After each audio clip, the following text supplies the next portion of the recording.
Hello बच्चों, आज हम पढ़ेंगे van der Waals radius. Okay, तो वैन डर वाल रेडियस किसके नॉन मेटल के लिए यूज़ कर सकते हैं और नोबल गैसेस के लिए यूज़ कर सकते हैं। तो इसका सबसे पहले तो डेफिनेशन पता होना चाहिए।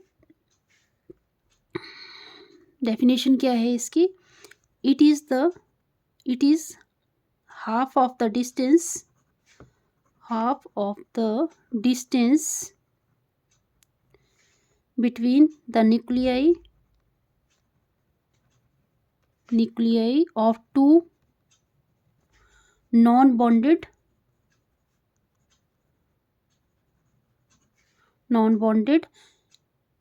neighboring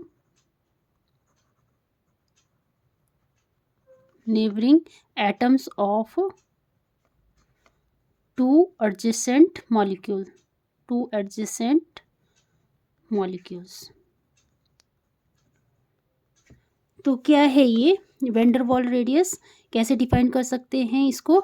ये क्या होता है? Half of the distance between किसके बीच में? दो नॉन बॉन्डिंग एटम। बॉन्डेड मतलब, बॉन्ड का मतलब होता है ऐसे बॉन्ड बनाना, ठीक है। पर जो वैन डर वाल रेडियस है वो नॉन बॉन्डिंग नहीं होना चाहिए, वो सॉरी ये बॉन्डेड है ना, तो इसमें हम जो एटम है वो कैसे होने चाहिए? नॉन बॉन्डिंग, मतलब एक दूसरे से टच नहीं होने चाहिए ये, ठीक है। उनके बीच का जो रेडियस है उसको हम क्या बोलते हैं? वैन डर वाल रेडियस बोलते हैं, ठीक है। ओके, तो ये तो हो गया। मान लो ये हीलियम के लिए हो गया, ठीक है। हीलियम जो एटम है वो मोनो एटॉमिक होता है, मतलब फ्रीली एग्जिस्ट कर सकता है ये। और दूसरा केस हम ले सकते हैं, जैसे क्लोरीन के लिए। मान लो ये क्लोरीन एटम है। क्लोरीन एटम पहले क्या होगा? ये कोवलेंटली बाउंडेड होगा एक दूसरे के साथ। यहाँ पे भी हम क्या ले सकते हैं? क्लोरीन एटम जो कोवलेंटली बाउंडेड होगा एक दूसरे के साथ, ठीक है। तो इसके बीच में जो ये डिस्टेंस है,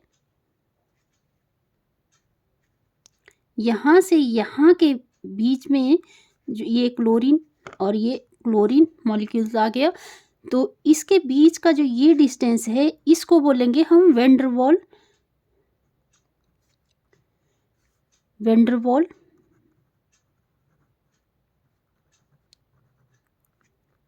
यहाँ तक, इसको बोलेंगे वैन डर वाल रेडियस, ठीक है।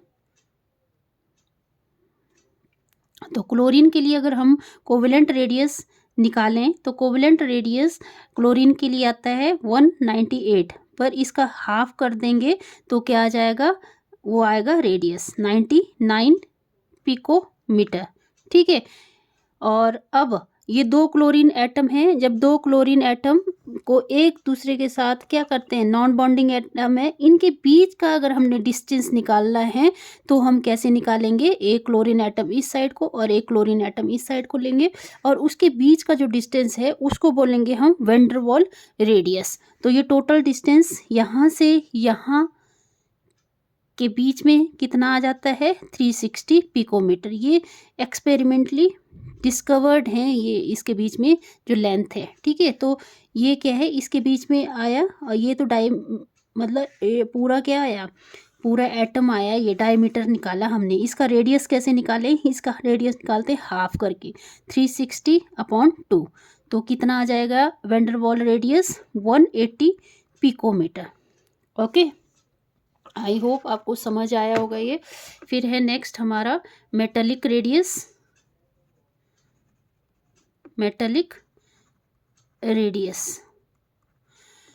रेडियस क्या होता है? पहले इसकी डेफिनेशन लिख लो। It is half the internuclear distance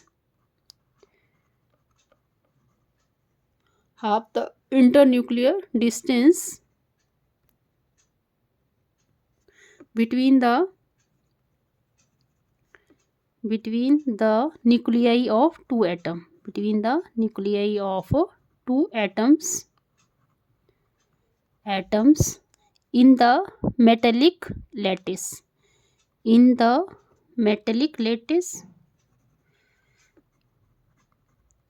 lattice or crystalline structure। Crystalline structure.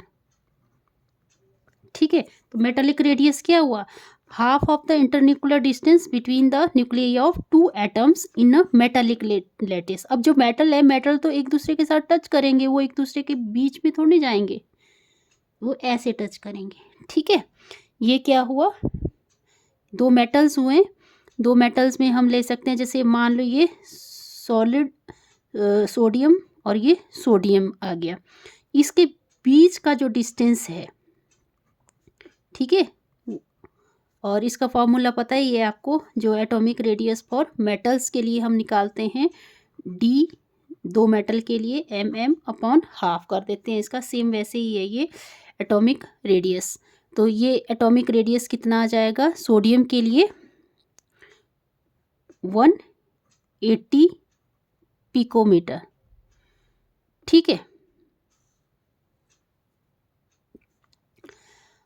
Okay, तो आपको पता लगा। और इसमें एक मेन चीज़ है वो भी बता देती हूँ मैं, कि क्योंकि मैक्सिमम टाइम पेपर में पूछा जाता है कि कोवेलेंट किसका रेडियस सबसे ज़्यादा है, तो आपको पता है कि जो वैंडरवाल्स जो रेडियस है वो हम किसके लिए यूज़ करते हैं, नोबल गैसेस के लिए यूज़ करते हैं, नॉन मेटल के लिए भी यूज़ करते हैं।